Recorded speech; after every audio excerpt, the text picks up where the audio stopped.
की कहानी शुरू करने से पहले अब सबसे दरख्वास्त है कि मेरे चैनल को सब्सक्राइब करें। तो शुरू करते हैं आज की कहानी।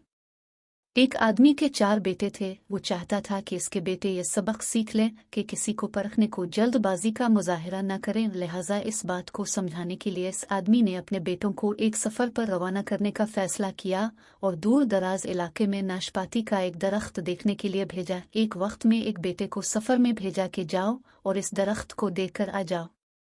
बारी बारी सबका सफ़र शुरू हुआ। पहला बेटा सर्दी के मौसम में गया, दूसरा बहार में, तीसरा गर्मी के मौसम में और सबसे आखिर वाला छोटा बेटा खिज़ां के मौसम में गया। जब सब बेटे अपना अपना सफ़र ख़त्म करके वापस लौट आए तो इस आदमी ने अपने चारों बेटों को एक साथ तलब किया और सबसे उनके सफ़र की अलग अलग तफसील के बारे में पूछा।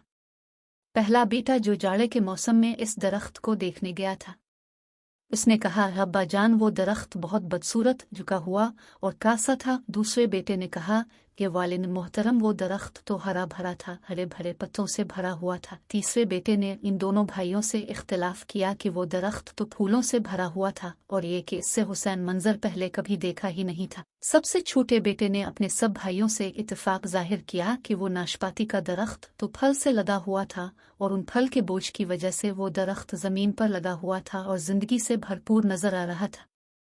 इस सब के बाद इस आदमी ने मुस्कुराकर अपने चारों बेटों की तरफ देखा और कहा कि तुम चारों में से कोई भी गलत नहीं कह रहा है, सब अपनी अपनी जगह दुरुस्त हैं। बेटे बाप का जवाब सुनकर बहुत हैरान हुए कि ऐसा किस तरह मुमकिन है।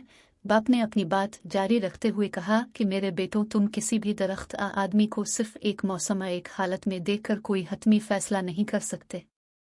किसी फर्द को जांचने के लिए थोड़ा वक्त ज़रूरी होता है। इंसान कभी किस कैफियत में होता है तो कभी किस कैफियत में। अगर दरख्त को तुमने जाड़े के मौसम में बेरौनक देखा है कि तो इसका मतलब ये नहीं कि इस पर कभी फल नहीं आएगा। इसी तरह अगर किसी आदमी को तुम फ़कीरी की हालत में देख रहे हो तो इसका मतलब ये नहीं कि वो आदमी बुरा ही होगा। मेरे बेटों, कभी भी जल्दबाजी में कोई फैसला ना करो। किसी को इस वक्त समझाया परखा जा सकता है जब ये तमाम मौसम इसके ऊपर गुजर जाएं। अगर तुम सर्दी के मौसम में ही अंदाज़ा लगाकर नतीजा अखज़ कर लोगे तो गर्मी की हरियाली, बहार की खूबसूरती और भरपूर जिंदगी से लुत्फ़ अंदोज़ होने से रह जाओगे।